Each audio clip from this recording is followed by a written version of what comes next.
All right, everybody. Thank you. Welcome aboard. I've got a bit of an announcement for you here before we start our questions. Thank you again for coming. I'm Tammy Bruce, obviously the spokesperson for the State Department. Thank you very much for being here. As Secretary Rubio said, George Glesman is free. George was wrongfully detained in Afghanistan for 2.5 years. He arrived at Joint Base Andrews earlier today, where he was greeted by his wife and a small welcoming party. Ryan Corbett, who had been held in the same cell as George in Afghanistan, was there with his wife, Anna. After a brief ceremony, George and Alexandra flew to another location in the United States to rest and recover. We are grateful for the government of Qatar's support in bringing George home. The United Arab Emirates also played a role in facilitating the initial discussions. We remain deeply concerned about the well-being of Mahmoud Habibi and other Americans still detained in Afghanistan. The safety and security of Americans abroad remains a highest priority of this State Department, and we are working tirelessly to bring Americans home. In addition, for the first time, the United States is sanctioning a so-called teapot refinery in China for purchasing millions of barrels of oil worth approximately $500 million. We are also sanctioning several additional entities and vessels in Iran's shadow fleet for shipping millions of barrels of Iranian oil to China. Iran's behavior across the globe threatens U.S. national security interests. President Trump has reimposed a maximum pressure campaign designed to end Iran's nuclear threat, curtail its ballistic missile program, and stop it from supporting terrorist groups. The maximum pressure campaign is designed to drive Iran's oil exports, which it uses to fund its destabilizing activities, to zero. This includes oil exports to China.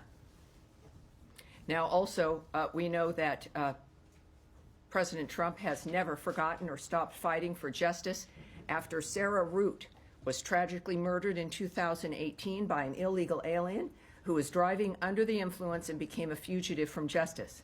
Today, 9 years after Sarah's passing, the night of her college graduation, her parents will know that their tireless advocacy was not in vain.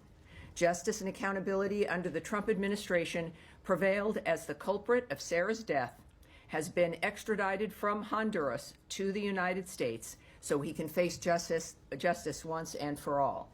I want to express, this is the Secretary's statement, he wants to express his gratitude to the Honduran government for their cooperation in this extradition. So that is a statement that's been on the record from the Secretary of State, Marco Rubio, about this excellent turn of events regarding Sarah and the justice now that her parents and her family will be able to enjoy. And I would like to open it up for questions, thinking you might have some. Yes, sir. Oh, Matt. I wanted to just make sure he was watching and listening, Matt Lee. In fact, I was actually going to say that I don't really have anything to big to start off with. I psychically could tell because the page in front of you, sir, is blank.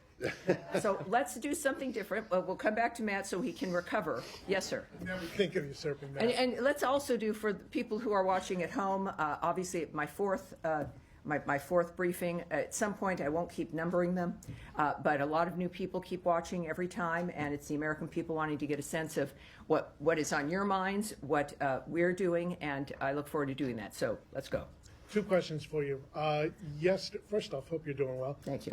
Yesterday, the interesting combination of Elizabeth Warren and Joe Wilson sent a letter to Secretaries Rubio and Bessent inquiring about the possible unwinding of broad sanctions on Syria, including investment sanctions, which leads to the question, where does the State Department stand right now on Syria? Is it more the European flavor of kind of opening up the arms a little bit? Is it Israel's view of staying away? It's too dangerous right now. If you can give an overview, it'd be great. I can give you a little bit, certainly. I don't know if a full overview or not, but we are monitoring the Syrian interim authorities' actions in general across a number of issues as we determine and think about the future U.S. policy for Syria. We also continue to call for an inclusive civilian-led government that can ensure national institutions are effective, responsive, and representative. Local ownership and broad societal support is necessary for stability in Syria and the region, as recent deadly violence on the coast demonstrated. Long-term stability and prosperity for the people of Syria requires a government that protects all Syrians equally. Ultimately, the United States wants a Syria that lives in peace with its neighbors, respects human rights, and prohibits terrorists from using its territory as a safe haven. Clear designs there, clear parameters, easy to understand, and we're watching to see how they behave and how they react. Second question. Yeah. U.S.-South Africa relations obviously not good right now after declaring the ambassador persona non grata. A new issue arising now, the South African presidency putting pressure on the Johannesburg City Council not to move forward with an effort to rename the street upon which the U.S. consulate resides in honor of a Palestinian hijacker. That move by the South African presidency, is that as a result of direct pressure from the State Department, or is that being done on their own volition to try to mend fences? Well, we have seen the reporting on the issue, and we don't comment on internal deliberations between really any city and its government, certainly the city of Johannesburg and the government, in this case, of South Africa. And perhaps South Africa would refer you to Johannesburg or South Africa for more details. But that's what I have for you. All right. Did All right. state get involved in any manner on this? That's what I have for you. All right, Matt Lee, who's still, he's scrolling. He's scrolling. I'm trying to find something and I can't find it. Well, welcome to my world. Yes, Nadia. Two questions. On Sudan first, the army has took over the presidential palace. Do you see a change on the ground, and what is U.S. position regarding this development? And second, on Gaza, the Israelis are declaring that they want to annex Gaza, or parts of Gaza at least. Is any new initiative to bring them back to the negotiation table for the ceasefire? Well, first on your first question, the SAF, the Sudanese Armed Forces, they have retaken the presidential palace in Khartoum. The ongoing fighting in Khartoum further underscores the devastating consequences of the conflict for the people of Sudan, and we continue to urge the warring parties to cease hostilities and facilitate the safe, unhindered movement of life-saving humanitarian assistance. So, we're watching that. I think the world should be. Much of it is watching that situation, and that seems to be an important event. But we're watching, and we're aware of it. As far as Gaza, look, we're still dealing with the efforts to have a ceasefire, which we had and was courtesy of Hamas, broken because of their lack of action on the parameters of the ceasefire itself. We, of course, stand by our ally Israel, as I mentioned, every day, happily so. And I certainly won't comment on or speculate on other hypotheses of what people think is going or not going to happen. I think the main goal is, humanitarian supplies, the nature of the violence stopping. That is the sole focus of the nature of where we're at this point. I'm going to, I don't know. Can I follow up on this? I'll get back to you, Saeed. Let's keep going here. So today was This is your last chance. Yes, sir. Today was supposed to be the deadline for the visa review that was called for in the executive order. There's some indication that deadline may have actually been extended. Can you shed any light on that? I can tell you that the deadline is now not today. I can't tell you the specifics, but it's don't expect that to be that today is a day that something will have to come out. Of course, what we do know is that what I can say to you is that the Department of State is committed to protecting our nation and its citizens by upholding the highest standards of national security and public safety through our visa process. As laid out by Trump's executive order, which is what initiated this dynamic, the visa adjudication process must ensure that U.S.-bound foreign travelers do not pose a threat to the national security and public safety of the United States. This was obviously a huge discussion on September 12th, 2001. And this is an issue that Americans care about and the nation's safety requires. The department, however, does not comment on internal deliberations or communications to the extent where, at least I can tell you that the deadline is not today.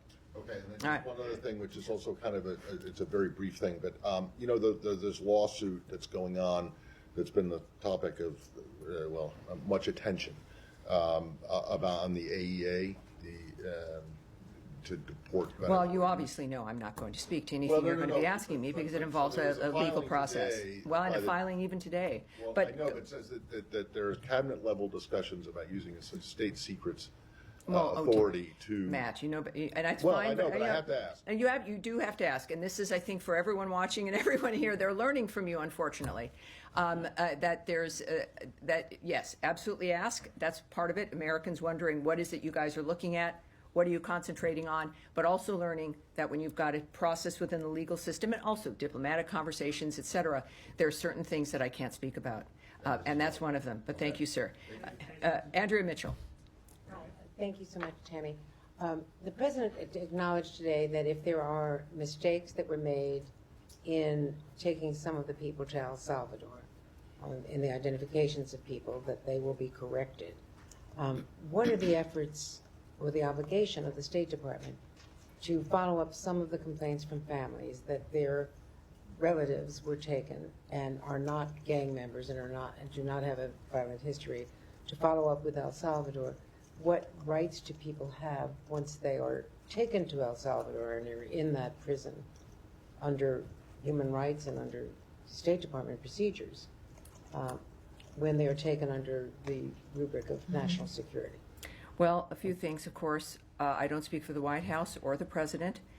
He had some great comments to make earlier today, as you know, as you're referencing, and I think his comments speak for themselves. I also can't speak about the individuals who have been transported or legal mechanisms or diplomatic mechanisms regarding their status. But what I can say is that our relationship with President Bukele is excellent. That this isn't a situation where there's no communication or a relationship that doesn't continue on with El Salvador or the president. And of course, this is an issue that we also continue to focus on. So that I can tell you is if the president mentioned it, I think that sends a signal, if not more so, about his commitment and the nature of what he knows and what he says he's going to do about it. And that's where we're going to leave it. Let me just follow up, because the video certainly that was taken by El Salvador showed some harsh treatment. Mm-hmm. Does the U.S. feel any obligation in terms of human rights or legal authority when people are taken to another country, to a prison, to follow up on what the conditions are in which they're being held? Well, again, that is also DHS. It's not the State Department's purview in that kind of a framework. Even the removing of people from the country, it's not the State Department's purview. That's a question for the DHS, but it's certainly not something I can even speculate on, or I'm not going to speak on the nature of El Salvador's process and how it handles the nature of the people that they repatriated. Under the authority of the Secretary of State. Well, that was implemented by the Department of Homeland Security. So, yes. All right, now, Jen, yes. It's Humera from Humera. No, that's okay. This is, in all honesty, and if I was on Broadway, it might be a different situation. It's kind of hard to see. So you'll have to forgive me in the sense of that. Humera, yes. Thanks, Tammy. Just a few follow-ups to colleagues' questions. You Nadia asked about Defense Minister Katz's comments about annexation. I just want to make it clear, does the Trump administration support Israel annexing or permanently holding territory in Gaza? And is the administration doing anything specifically to reopen the border for the flow of humanitarian aid? Again, we're in a dynamic where there is diplomatic conversations happening. We're still working to implement ceasefires and dealing with issues and questions regarding what can happen on the ground when there's still hostilities and still conflict. I will not speak to or guess about what the president is going to do, what he's thinking. It's not my place. And the good news is we have a president and a secretary of state, as I've mentioned a few times, that are not shy men, that you will hear from them, and you do, courtesy of social media, courtesy of statements from this department or the White House. So it's certainly not my place. We want to have facts of the matter that I can state to you regarding our positions. And it is, I think, as I've mentioned to many of you, after 25 plus years of being on talk radio and television where there is guessing or opinion, we can't do that. And so I'm clearly very strict in that regard. One more Yes, sir. One more on Syria. One more on Syria. Okay, thank you. And thanks for that serious statement. That might actually be the clearest and the first time that administration talked about Syria. So my follow-up is this. Can I mention in the midst of that? Sure. It is because of your questions, the nature of what your interests are, and the importance of what I think we encourage here when it comes to, there's all kinds of countries and cities that are in the news all the time, but things are happening all around the world that affect all of us, and it's that kind of a modern age, and it's exciting to be able to look for those answers and at least provide some insight. So I'm sorry, go ahead. Yeah, there is a big expectation for any sanctions relief that U.S. could give to Syria. Is this something the administration is thinking about, and what would it take to give sanctions relief to Syria? There the sanctions dynamic has not changed, and there's no plans to change it at this point. But there is, so the existing measures that have always existed remain, and I understand why that's a question. But we have authorized Syria General License 24, which allows for transactions meant to help stabilize Syria. So it is not a blanket block, but the previous measures remain, but there is General License 24, again, that allows for transactions to help facilitate the stabilizing of that nation. All right, yes, sir. Just stay on Syria. You speak a little bit on Syria. I was wondering what's the State Department assessment on the new Syrian constitution that was drafted by the interim authority, which the draft was rejected by the minority groups, and they are saying that it has grants likely no rights of these minority groups, like Kurds and Druze. So one thing I can tell you, we are following developments that Ahmed al-Shara signed, signed a so-called constitutional declaration, and note concerns expressed around consolidation of power by al-Shara. We continue to call, as I've mentioned in my first part of my statement, for an inclusive, civilian-led government to ensure national institutions are effective, responsive, legitimate, and representative. And we are continuing to watch the interim authorities' actions to see if they guarantee equal rights and treatment for all Syrians and preserve individual freedoms as outlined in that constitutional declaration. So we continue to watch, and I think that will bear out the nature of what it is we're dealing with. Bottom line, we continue to stand with the people of Syria. And a question on Iran. You spoke about Iran too, and that the policy of this administration is very clear. I'm sorry, I'm not here. Can you start again, please? Yeah, sure. You spoke about Iran, and I think that the policy of this administration towards Iran is pretty much clear. But the Iranian has rejected direct talks with you. But my question is that what other options are on the table when it comes to Iran and make Iran that not pursuing getting a nuclear weapons? Well, certainly sanctions, as we have applied, to say the least. Iran's behavior, as we know, across the globe threatens U.S. national interests, which is why President Trump has reimposed the maximum pressure campaign designated to end Iran's nuclear threat, curtail its ballistic missile program, and stop it from supporting terrorist groups. The president has made clear Iran can never have a nuclear weapon.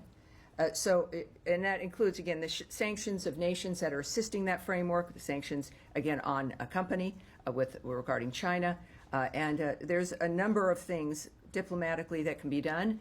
This administration has been very effective in that regard, considering their position regarding stopping malign behavior while also believing that wars have to end, to say the least. All right. Yes, Saeed, you asked before. Keep going. Thank yeah. you, Tammy. Just to follow up on the annexation issue, because it's a big issue. It's been the American position, the steadfast official position, that no to reoccupying Gaza and definitely no to annexation. So do you feel that the U.S. is going to stick to this policy, or there's going to be some change regarding this issue? And then I have a follow-up on the humanitarian situation. Well, and I know you ask, and I appreciate your passion and asking about the humanitarian situation. That's what we all think about. You know, we think about it here at State in a certain fashion, and you do yours. But again, when we think about rumors or suggestions or hypotheses or things talked about in the media, is not a basis for my commentary about whether or not something is or is not going to happen.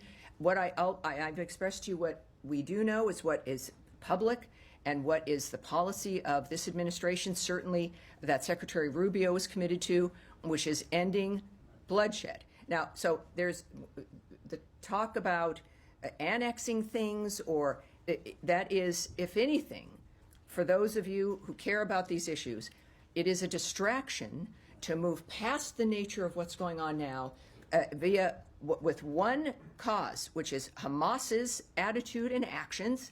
And while we have to deal with what is continuing and not happening because of their choices, we are continuing to try to stop that. So it's interesting that we can continue to keep in light, sir, just a minute, keep in our minds the nature of what's in front of us, which is still to stop the wholesale slaughter of people, the use of other individuals as human shields, the general chaos that causes, and the fact that there are ways to stop it.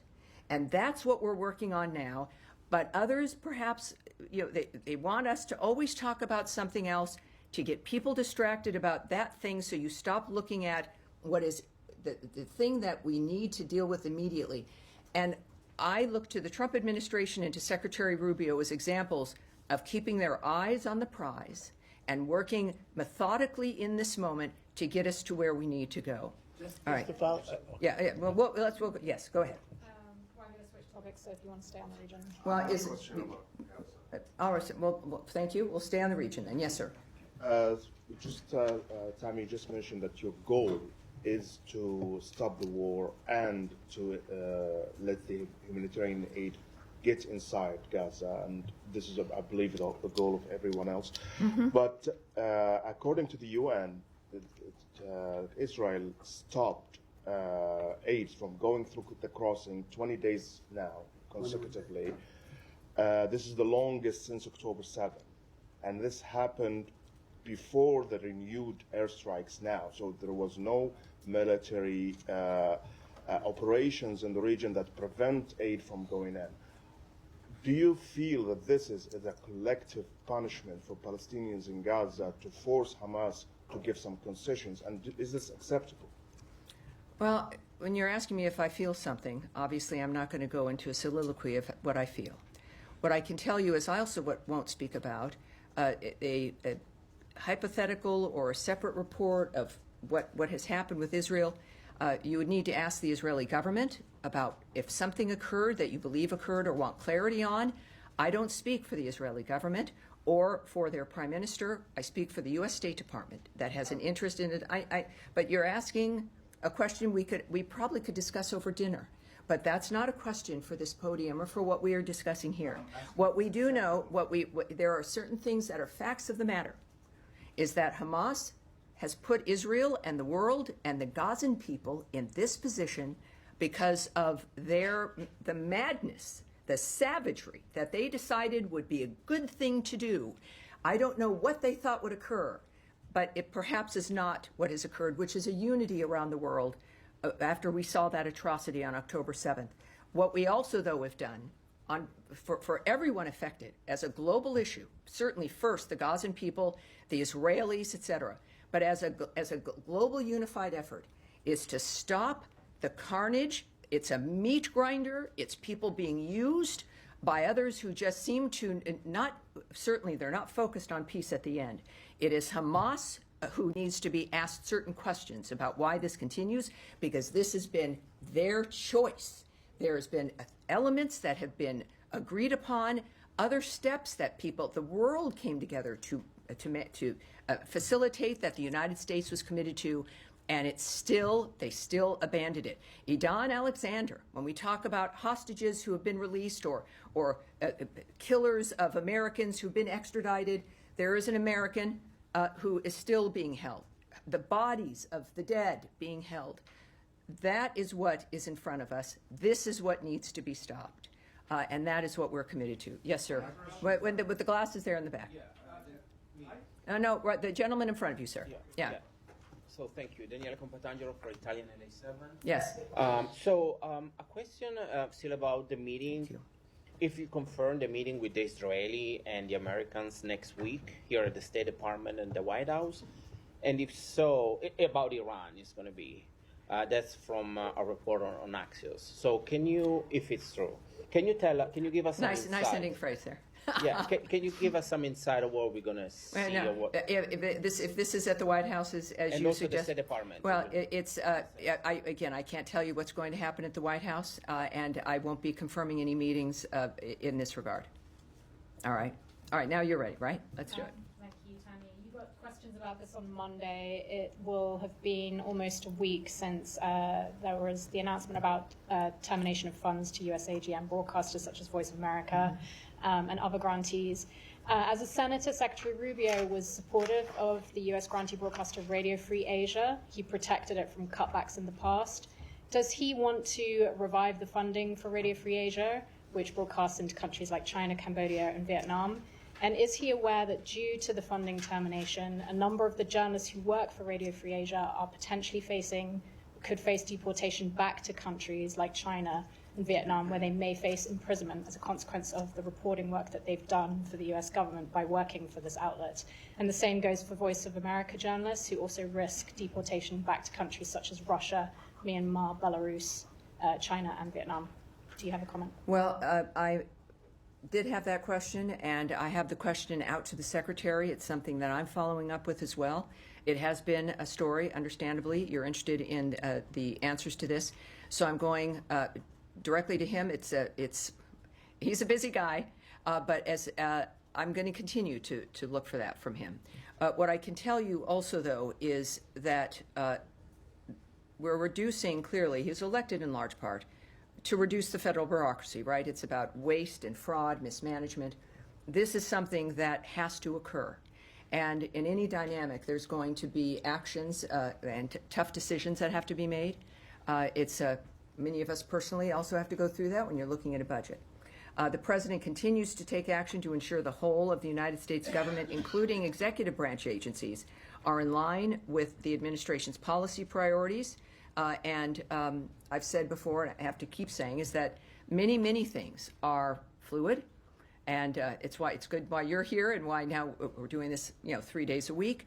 But also when we address the issue, as I asked about the issue of visas, there are people who are reporting certain things, and like in any situation, if you're in the United States and you have to leave, you can also apply for asylum. If you are in a situation where you believe you're returning to your home country, puts you at significant risk, we have clearly procedures where you can apply for asylum, and that is certainly if someone is coming from that workplace or some other situation, that's something that people can do.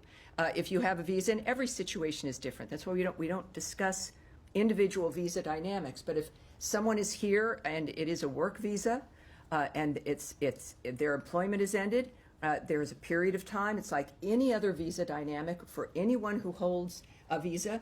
And you can learn about that at state.gov. You can there's a whole host of people that can help you. And I would guess if you're here on a work visa, that was probably a complicated, semi-complicated procedure. And so you're aware of these things. And so this is what is obvious for anyone in this kind of a situation, especially for those worried about the nature of reporting or a dynamic where they're concerned about returning. There are options like that, and that, again, is a very basic situation for everyone in that kind of a situation. Yes, sir. Thank you, Tammy. I'll follow up on Iran very quickly, then I'll move to Ukraine, if you please indulge me. Sure. You start off highlighting some of the tools in your toolkit on Iran sanctions. I want to ask you about particular sanction law. There's a law of the land, which is called the Mahsa Act, which requires the administration to target Iranian leadership for their gross human rights violations. Is this administration willing to implement the Mahsa Act?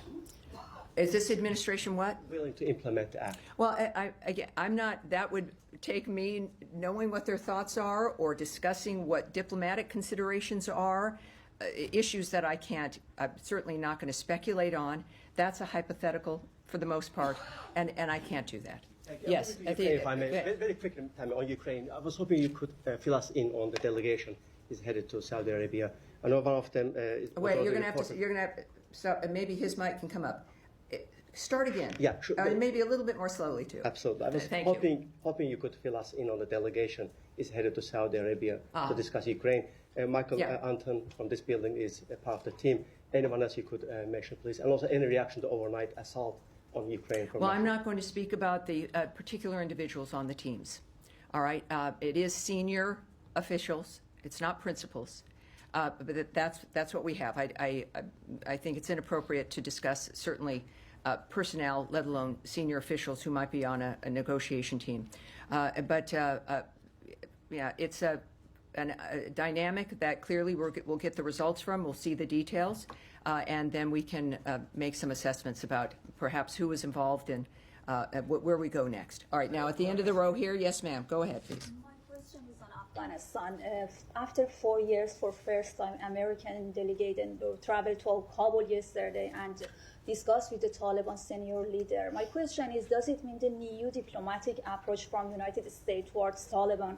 And can you clarify, aside that releasing American hostage, what other topics were discussed in this meeting with Taliban?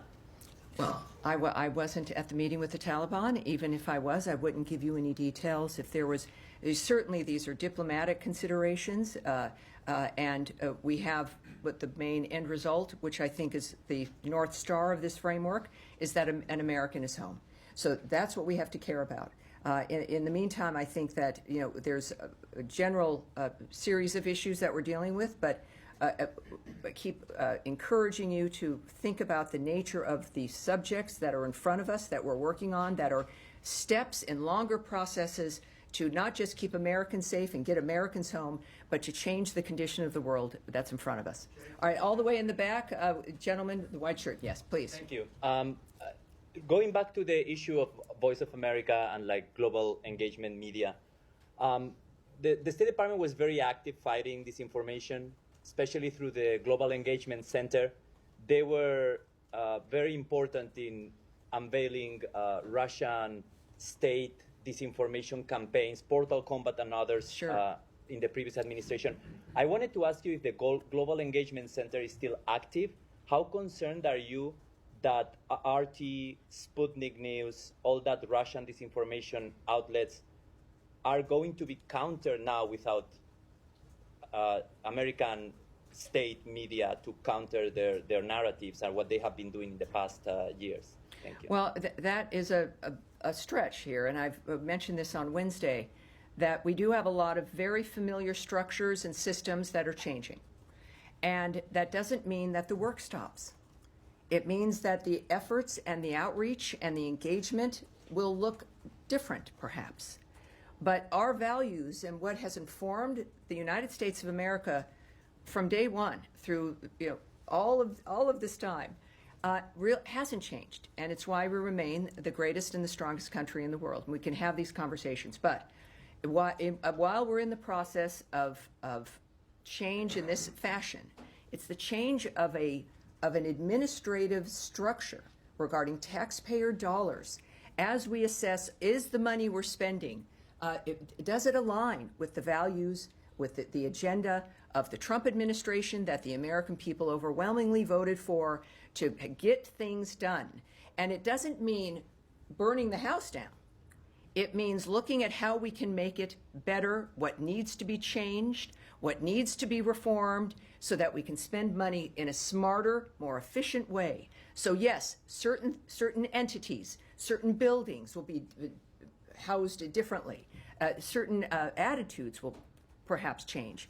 But the goals and the attitude and the values of the United States not only haven't changed, they've been highlighted by the election of Donald Trump, a man who has brought back the notion of the idea that any American should be forgotten, that there should be no forgotten man or woman, that we have a responsibility to the world, but not in participating and facilitating wars, in doing things new and in a different way, and that includes within the structure of this government and how we apply our values. So I would argue that this is not it's not a retreat. Quite the opposite. This is a preparation to continue the work in a smarter, stronger way.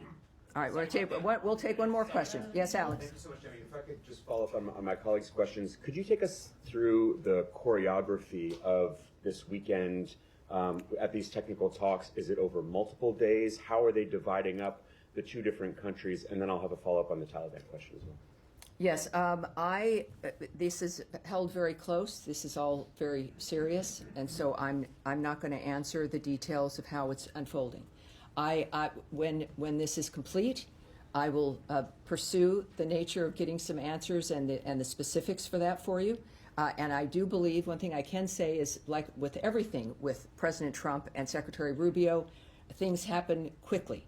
So I would suspect that we will have answers on this very soon. Thank you. And then in terms of just the Taliban, and that was an unusual meeting. It wasn't just Adam Bowler, who's in charge of getting hostages out, but he was joined by Zalmay Khalilzad. Does he have a formal role within the Trump administration? And Palestinian-American billionaire Bashar al-Masri was also there. Can you clarify both their roles? Yes. There is no one with an official government role, the gentleman you mentioned. This was certainly not a negotiation.